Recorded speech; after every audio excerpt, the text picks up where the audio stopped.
Hello everyone, welcome back to bio world. Myself Arpita Dey. और आज हम लोग डिस्कस करेंगे बायो के जो 25 क्वेश्चंस बचे हुए थे उसको।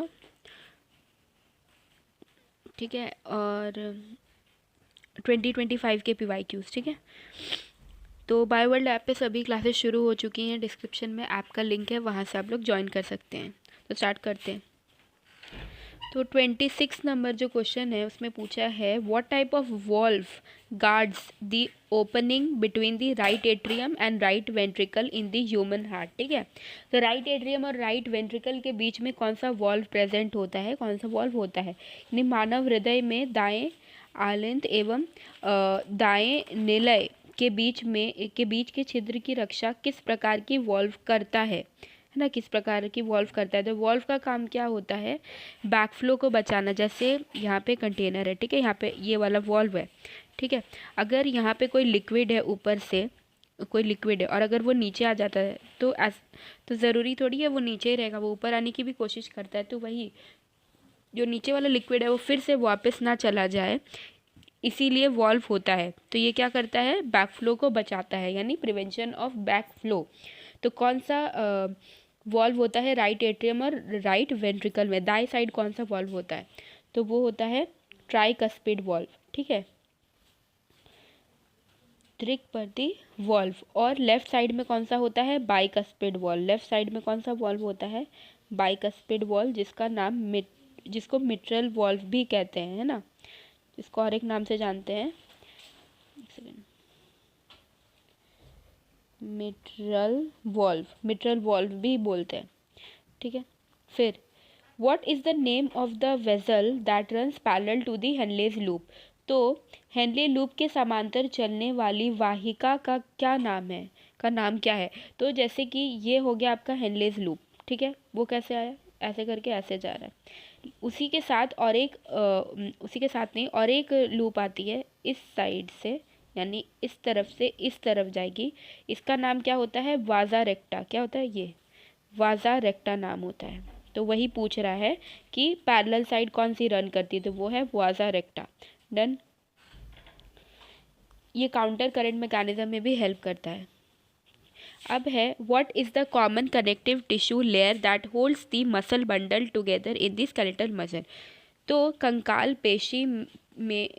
पेशी में मांसपेशी समूह एक साथ रखने वाली सामान्य संयोजी उत्तक परत क्या है, उस परत को क्या कहते हैं, उसका नाम है फेशिया। क्या नाम है, फेशिया। जो मसल बंडल होते हैं उसको एक साथ बांध के रखने वाली जो ये है उसको क्या कहेंगे, फेशिया कहते हैं। परत को क्या कहते हैं, फेशिया। अब in which type of neuron is the number of dendrite greater than the number of axon. तो डेंड्राइट का नंबर ज़्यादा होता है एक्सॉन से, है ना। अशन तंतुओं की संख्या से अधिक होती है डेंड्राइट्स की संख्या ज़्यादा होती है, ठीक है, एक्सॉन से। तो उसको क्या कहते हैं, उस टाइप के न्यूरॉन को क्या कहते हैं, मल्टीपोलर न्यूरॉन। क्या होता है, बहुध्रुवीय न्यूरॉन। इसका स्ट्रक्चर कैसा होता है, इस टाइप का होता है, ऐसे गंदा सा है, सबको एनसीईआरटी में देख सकते हैं। ये वाली डेंड्राइट्स हो गए ऐसे करके, है ना, ये कह रहे हैं। और ये वाला एक्सॉन है, ये वाला ये एक्सॉन हो गया। और ये जो पतला पतला आ रहा है उसको क्या कहते हैं, डेंड्राइट कहते हैं।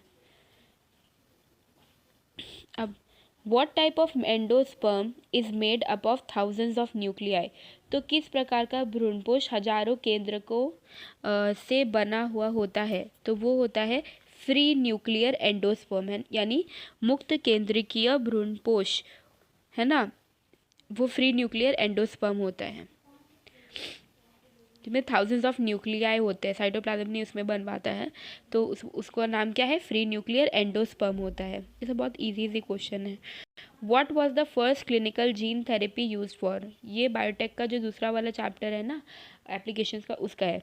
तो पहली क्लिनिक जीन थेरेपी किसके लिए इस्तेमाल की गई थी, वो की गई थी एडिनोसिन डीएमिनेज डेफिशिएंसी में, है ना। ये सब अगर किसी को आता है आंसर तभी हो पाएगा। ठीक है, ये रट्टा वाला क्वेश्चन था। What is the final step in purifying DNA from the mixture of released macromolecules, है ना।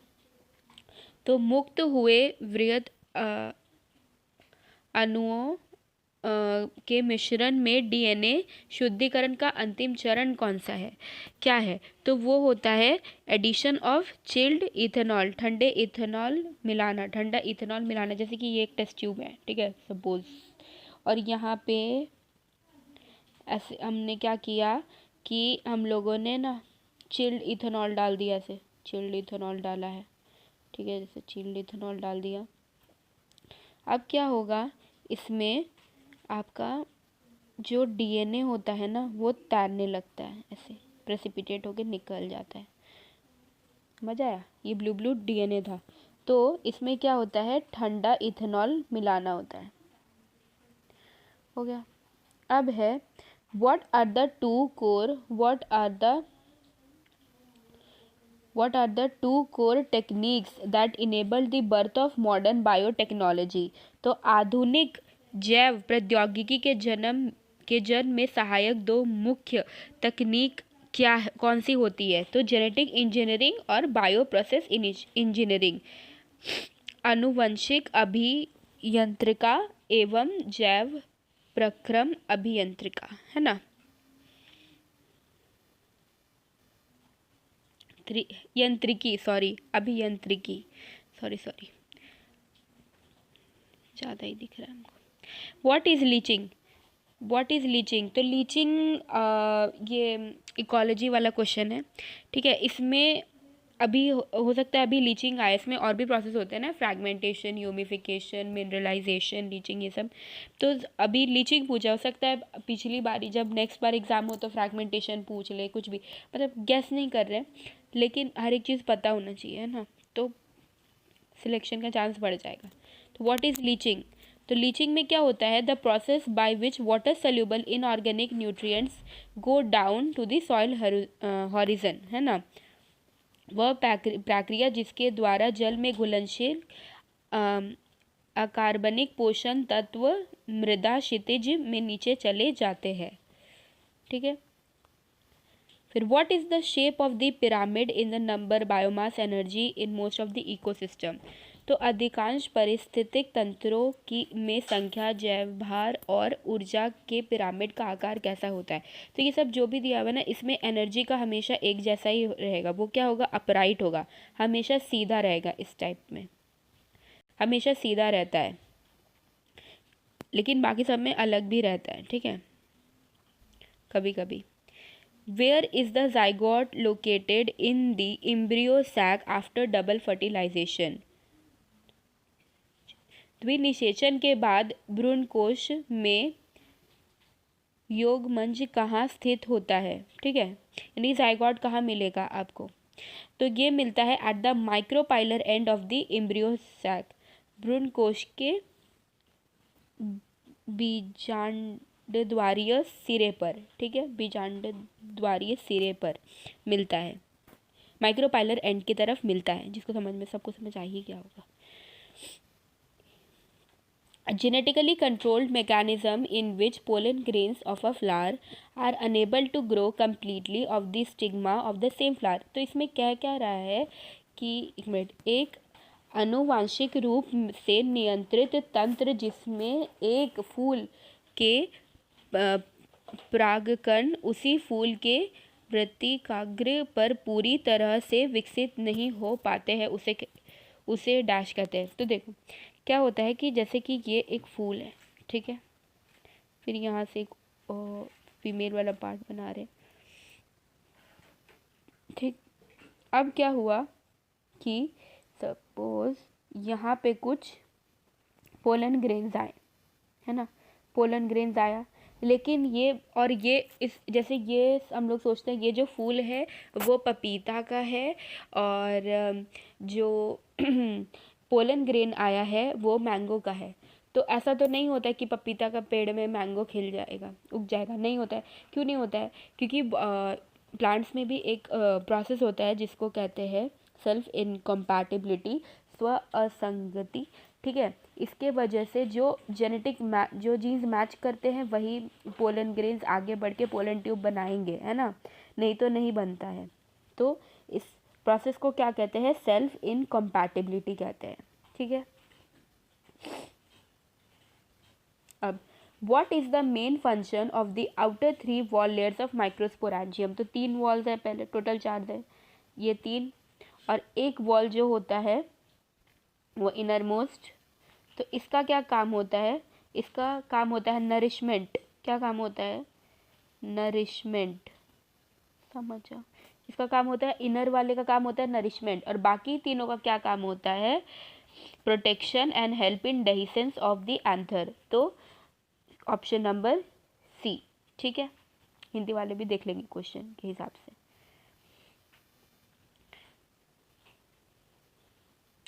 What are the regions in the testis that contain immunological competent cell। तो हम लोग बनाते हैं एक टेस्टिस का सर्कुलर सेक्शन, ठीक है। तो उसमें ये हो गया आपका सेमिनिफेरस ट्यूब्यूल, ठीक है। उसके अंदर स्पर्म्स बनते हैं, एक सेकेंड, ऐसे करके स्पर्म्स बनते हैं, गंदा सा डायग्राम है। और जो अंदर का पार्ट हो गया ये, मतलब इसको छोड़ के जो भी ये पार्ट हो गया उसको क्या कहते हैं, इंटरस्टिशियल स्पेस, ठीक है, इंटरस्टिशियल स्पेस। यहीं पे क्या होता है, कहीं कहीं पे, मतलब कहीं कहीं पे नहीं, यहीं पे होता है इम्यूनोलॉजिकल कॉम्पिटेंट सेल्स। क्या होता है, इम्यूनोलॉजिकल कॉम्पिटेंट सेल्स। तो ये बहुत ही छोटे से जगह पे लिखा हुआ है, एनसीईआरटी में ध्यान से पढ़ेंगे तो ही पता चलेगा। तो इसका आंसर क्या है, इंटरस्टिशियल स्पेस, जो येलो कलर से मैंने दिखाया है, ठीक, ये रहा। अंतराल्य रिक्त स्थान, है ना। अब what is the myometrium in the female reproductive system. तो मायोमेट्रियम जो होता है ना, महिला प्रजनन तंत्र में मायोमेट्रियम क्या है ना, मायोमेट्रियम क्या है। तो मायोमेट्रियम क्या होता है, एक स्मूथ मसल होता है, लेयर होता है, वॉल, स्मूथ मसल लेयर होता है वॉल ऑफ यूटरस का, ठीक है। और जब पार्चुरेशन होना होता है डिलीवरी के टाइम पे, बहुत ही स्ट्रॉन्ग कॉन्ट्रैक्शंस होते हैं जिसके वजह से डिलीवरी हो पाती। तो गर्भाशय की दीवार में चिकनी पेशी का एक परत, उसको कहते हैं मायोमेट्रियम। और एंडोमेट्रियम क्या होता है, एक ग्लैंडुलर लेयर होता है जिससे कि नरिशमेंट मिलता है एम्ब्रियो, है ना। अब what is the phenotypic expression of phenyl ketone urea. तो जो जीनेटिक एक्सप्रेशन है ना, जो जीन्स का मेकअप है उसको बोलते हैं जीनोटिपिक एक्सप्रेशन, और जो बाहर से दिख रहा है उसको क्या कहते हैं, फिनोटिपिक एक्सप्रेशन। तो फिनाइल कीटोन यूरिया की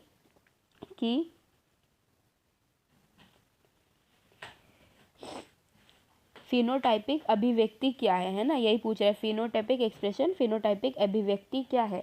तो mental retardation and a reduction in hair and skin pigmentation, यानी कि मानसिक मंदता और बालों व त्वचा के रंग द्रव्य में कमी हो जाती है, ठीक है। फिर what is the pattern of the inheritance of x linked recessive traits. तो एक्स लिंक्ड रिसेसिव ट्रेट्स क्या होते हैं, जो कि एक्स क्रोमोसोम से जुड़ा हुआ होता है, और जब वो रेसेसिव होगा तभी दिखता है ना।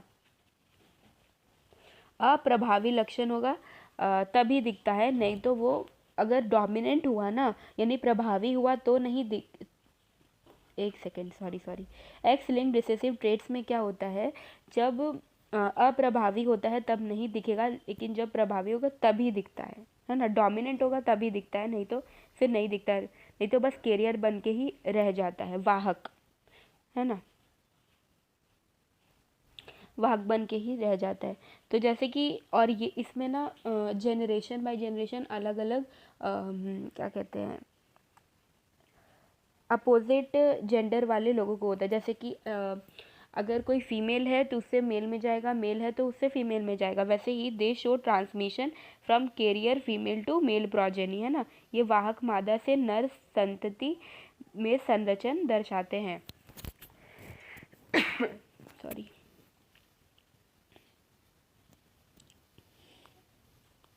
फिर हैंकिंग का जब नाम आ जाएगा तो आप लोग क्या करेंगे, एक्स बॉडी हमेशा, होता है जब भी एनकिंग आएगा तो आप लोग क्या करेंगे, एक्स बॉडी यानी कि एक्स शरीर।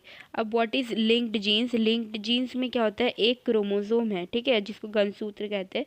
तो गुणसूत्र में क्या होता है कि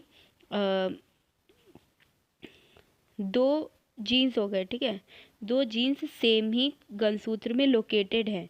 तो उसमें क्या होता है कि जो सेम जीन्स पे लोकेट हो गया ना, तो फिर वेरिएशन नहीं आ पाता है ना, लिंक्ड रह गए। तो genes that are located on the same chromosome, यानी कि वो जीन जो कि एक ही गुणसूत्र में स्थित होते हैं, उसको कहते हैं संबंध जीन, ठीक है। अब आता है कि what is the direction of polymerization catalysed by DNA dependent DNA polymerase. तो वो होता है 5' to 3', यानी कि डीएनए आश्रित डीएनए पॉलीमरेज द्वारा उत्प्रेरित बहुलकीकरण की दिशा क्या है, वो है, कौन सी दिशा है, 5' to 3'। अब what is the brain capacity of Homo habilis. तो होमो हैबिलिस की ब्रेन कैपेसिटी क्या है, 650 to 800 सीसी, सीसी यानी क्रेनियल कैपेसिटी, ठीक। Which of the following disease is not caused by bacteria, ऐसा कौन सा डिजीज़ है जो कि बैक्टीरिया के थ्रू कॉज नहीं होता है। तो ये जो तीन है, निमोनिया, डायसेंट्री, प्लेग, ये बैक्टीरिया के थ्रू होता है। लेकिन जो कॉमन कोल्ड है वो वायरल बीमारी होता है, यानी कि राइनो वायरस के थ्रू होता है ना, राइनो वायरस के थ्रू होता है।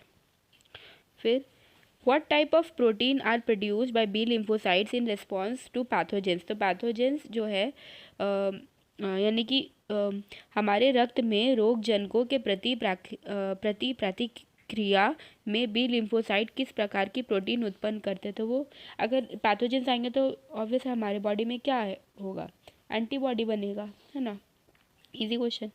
अब what is the purpose of pumping a part of the activated sludge back into the aeration tank. तो सक्रिय अपांक के एक भाग में वातक टैंक में वापस पंप करने का उद्देश्य क्या है। तो वापस से क्यों पंप करते हैं, ताकि वो इनोक्यूलम की तरह काम करे। जैसे घर में दही जमता है, दही कैसे जमता है कि पहले जो दूध रहता है उसको बॉईल करते हैं और फिर उसमें थोड़ा सा दही हम लोग डाल देते हैं, ताकि वो बैक्टीरिया डिवाइड करके फिर वो दही बना सके, कर्ड बना सके, ऐसे ही होता है ना। तो वो जो थोड़ा सा दही हम लोगों ने डाला था वो किसके तरह काम किया, इनोक्यूलम की तरह, है ना। अब what is the effect of silencing specific mRNA of the nematode in the transgenic host plant. Transgenic मेजबान पौधों में सूत्रकृमि के विशिष्ट mRNA को निष्क्रिय करने का क्या प्रभाव होता है, ठीक है। तो पहले बता दें कि ये आंसर की का आंसर है, ठीक है, यानी कि उसके हिसाब से ऑप्शन नंबर बी है, लेकिन मेरे हिसाब से ऑप्शन नंबर सी है। ऐसा इसलिए क्योंकि मेरे हिसाब से इसमें जो हम लोगों ने पढ़ा था या पढ़ा होगा जिन्होंने भी ये चैप्टर, उसमें पता है कि जो mRNA जब साइलेंस हो जाता है, मतलब कि जो जो ट्रांसजेनिक होस्ट प्लांट है उसमें तो कोई इफेक्ट नहीं पड़ता है ना। अगर हम लोग mRNA साइलेंसिंग करवाएं भी तो कोई इफेक्ट नहीं पड़ता है। जो निमाटोड है उसके ऊपर फ़र्क पड़ता है कि वो मर जाता है। लेकिन वही इस क्वेश्चन में पूछ रहा है, इफेक्ट पूछ रहा है, what is the effect of silencing specific mRNA of the nematode in the transgenic host plant। मतलब कि होस्ट प्लांट में पूछ रहा है, ना कि नेमाटोड में। तो उसके अकॉर्डिंग तो ऑप्शन नंबर ये सी होना चाहिए कि जो ट्रांसजेनिक होस्ट प्लांट है वो सुरक्षित रहता है, उसमें कोई भी डिफ़िकल्टी नहीं होती है, वो प्रोटेक्टेड रहेगा। लेकिन आंसर इन्होंने क्या दे दिया है, ऑप्शन नंबर बी दे दिया है कि पैरासाइट कैन नॉट सर्वाइव। तो ये गलत है कॉन्सेप्ट के हिसाब से, ठीक है। ट्रांसजेनिक होस्ट प्लांट जो है वो ठीक रहेगा, क्योंकि इफेक्ट यहाँ पे ट्रांसजेनिक होस्ट प्लांट का ही पूछा था, निमाटोड का नहीं, इसीलिए। तो होप सो सबको समझ आया होगा, और हिंदी में अगर कुछ गलती हो गया होगा बोलने में तो माफ़ कर देना। और बायो वर्ल्ड की सभी क्लासेस शुरू हो चुकी हैं, डिस्क्रिप्शन में ऐप का लिंक है, वहाँ से आप लोग ज्वाइन कर सकते हैं। इसी के साथ 2025 का बायो का पूरा पेपर कंप्लीट हो गया है ना, 2025 का बायो का कंप्लीट हो गया। वैसे ही हम लोग फिज़िक्स केमिस्ट्री भी कर लेंगे, ठीक है। Thank you so much.